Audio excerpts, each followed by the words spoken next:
Hello and अस्सलाम वालेकुम। I am doctor नायब अफजाल और आज हमारे साथ मौजूद हैं doctor Naveen Roy. Doctor Naveen assistant professor हैं NICVD में and he is the author of first book related to interventional cardiology. अस्सलाम वालेकुम डॉक्टर साहब, हाउ आर यू? वालेकुम सलाम, मैं ठीक हूँ, आप सुनाएं। डॉक्टर नवीन, पहले तो ये बताइए कि इंटरवेंशनल कार्डियोलॉजी क्या होती है? देखें, एक होती है कार्डियोलॉजी जिसमें नॉन इन्वेजिव प्रोसीजर्स होते हैं।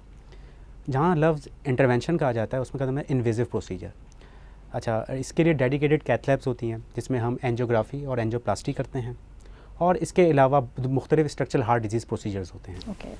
तो इस टर्म जो अम्ब्रेला है, इसके अंदर आ जाती है इंटरवेंशन कार्डियोलॉजी, यानी आपके तमाम वो प्रोसीजर जिसमें इंटरवेंशन चाहिए होती हैं, जिसमें आपको इन्वेजिव प्रोसीजर चाहिए होते हैं, इसे कहते हैं इंटरवेंशन कार्डियोलॉजी। तो क्या ये एंजियोग्राफी और एंजियोप्लास्टी से डिफरेंट है? अच्छा सवाल है। एंजियोग्राफी जस्ट एक डायग्नोस्टिक टेस्ट है।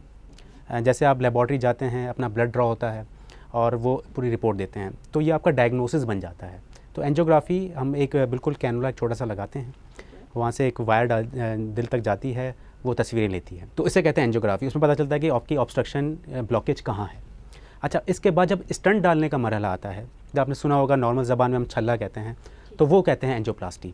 तो एंजियोग्राफी एक डायग्नोस्टिक टेस्ट है और जिसकी ट्रीटमेंट है वो एंजियोप्लास्टी है। सही, यानी कि एंजियोग्राफी और प्लास्टी दोनों को मिला के आपकी इंटरवेंशनल कार्डियोलॉजी बनती है।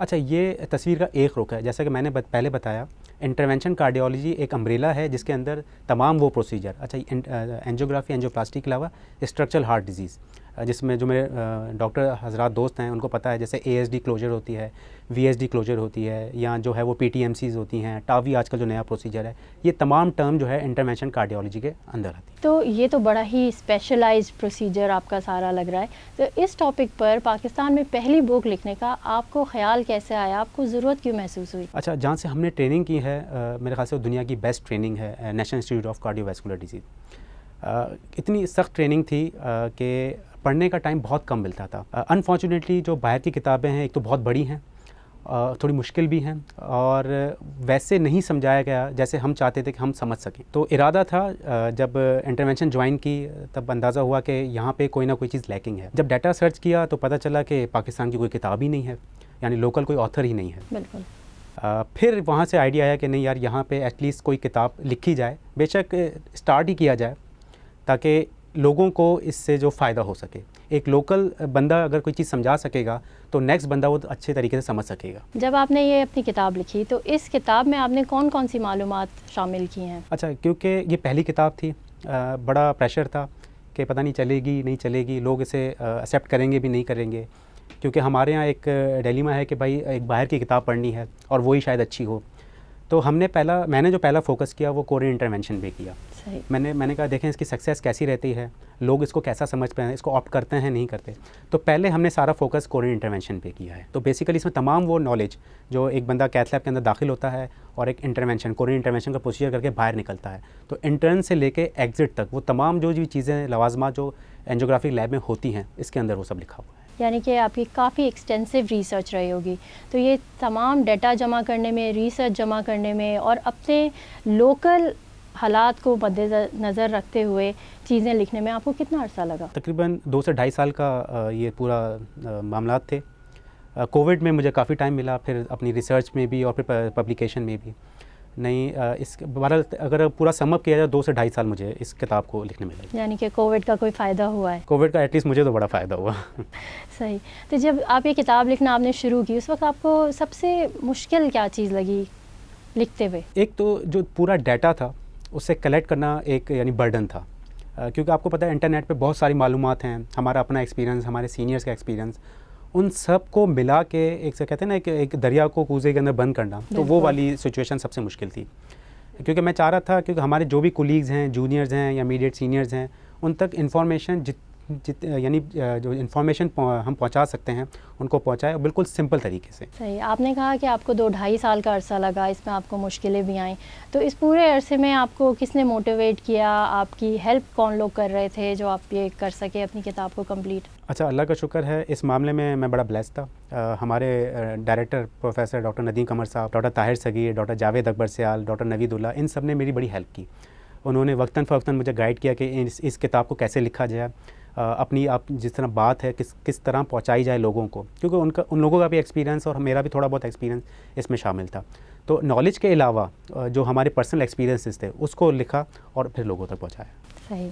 तो अब फाइनली माशाल्लाह आपकी किताब लॉन्च हो चुकी है। कितना अर्सा हो गया आपकी किताब को लॉन्च हुए? अच्छा, इसकी launching ceremony national institute of cardiovascular disease 2 जून को हुई थी और अल्लाह का शुक्र है बड़े पैमाने पे हुई थी, जिसमें प्रोफेसर डॉक्टर नदीम खमर जो एग्जीक्यूटिव डायरेक्टर हैं इंस्टीट्यूट के, उन्होंने लॉन्चिंग सेरेमनी हेड की थी। और इसके बाद हम मुख्तलिफ़ शहरों में गए, जिसमें सिंध के तमाम शहर शामिल हैं जहाँ जहाँ पे कार्डिक सेटअप है, वहाँ पे हमने अपनी किताब को लॉन्च किया था या डिस्ट्रीब्यूट किया था। तकरीबन 6 महीने 5 से 6 महीने हो चुके हैं इस बात को। यानी कि पाकिस्तान में तो आपके सारे सीनियर जूनियर्स और कोलीग्स ये किताब पढ़ चुके होंगे, तो उनकी तरफ से कैसे रिव्यूज़ आए आपको? अल्लाह का करम है, बड़े अच्छे रिव्यूज़ है। जब लोगों ने किताब पढ़ी तो एक दूसरे को बताना शुरू किया, तो उसके बाद बड़ा अच्छा रिस्पांस मिला, जिसको देख के और खुशी हुई कि चले हम अब आगे इस पे और काम कर सकते हैं। सही। तो किसी किस्म की ऑपोजिशन का सामना तो आपको नहीं करना पड़ा? जैसे लोग कहते हैं कि इंटरनेशनल बुक्स हैं, लोकल बुक लिखने की क्या ज़रूरत है, मुश्किल काम है, छोड़ दो, तो ऐसा तो कुछ आपको फेस नहीं करना पड़ा? नहीं, अल्लाह का शुक्र है। जैसे कि मैंने अर्ज़ किया, मेरे सीनियर्स, इमीडिएट सीनियर्स भी और जो वैसे सीनियर्स हैं उन्होंने बड़ा सपोर्ट किया, हर लम्हे पे सपोर्ट किया, और उन्हीं की काविशों की बदौलत है कि अल्लाह का शुक्र है बुक इतने बड़े पैमाने पे लॉन्च हुई। सही। तो ये बताइएगा कि सबसे अहम बात आप क्या समझते हैं इस बुक के बारे में, जो इसका सबसे बड़ा प्लस पॉइंट है, सिवाय इसके कि ये लोकल तो है ही, उसके अलावा इसका प्लस पॉइंट क्या है? प्लस पॉइंट ये है कि इसको हमने जितना सिंप्लीफाई कर सकते थे उतना सिंप्लीफाई किया है, क्योंकि इंटरनेशनल बुक्स हैं, मैं इस पर कहता ही नहीं है कि इंटरनेशनल बुक्स बहुत अच्छी हैं, लेकिन वो सिंप्लीफाइड नहीं है, आपके पास ना टाइम है ना ही वो सिंप्लीफाइड है।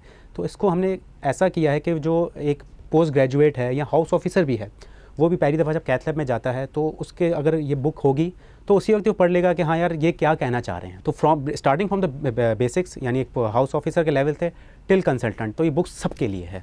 तो उसी को मद्देनज़र रखते हुए जितना सिंपल हम लिख सकते थे, ये बेसिक कैची पॉइंट था इस बुक का। पाकिस्तान में तो आपकी बुक सबको बहुत पसंद आई है, क्या इसकी अवेलेबिलिटी इंटरनेशनल मार्केट में भी है? अल्लाह का शुक्र है, 4 कंट्रीज़ में हम ऑलरेडी डिलीवर कर चुके हैं, जिसमें USA, इंग्लैंड है, सीरिया है और नेपाल है।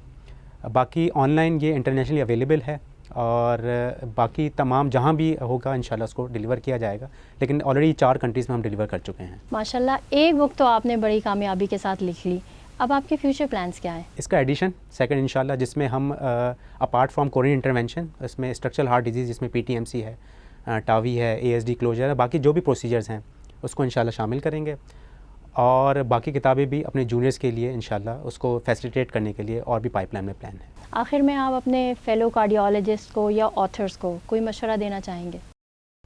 मशवरा यही है कि इंसान अपने लिए तो जीता है, अच्छी बात है अपने एक्सपीरियंस से आप अपनी नॉलेज ट्रांसफ़र करें, और उसका बेस्ट तरीका यही है कि आप किताब लिखें या कोई आर्टिकल लिखें या कोई रिसर्च करें जिससे आपके जूनियर्स को फ़ायदा हो। थैंक यू डॉक्टर नवीन, आपने बहुत अच्छा मैसेज दिया और आपका बहुत बहुत शुक्रिया कि आप यहाँ तशरीफ़ लाए, अपने बिज़ी शेड्यूल में से वक्त निकाला और हमसे अपनी बुक के बारे में बातें शेयर की। बहुत शुक्रिया। नाजरीन, आपका भी बहुत शुक्रिया प्रोग्राम देखने के लिए।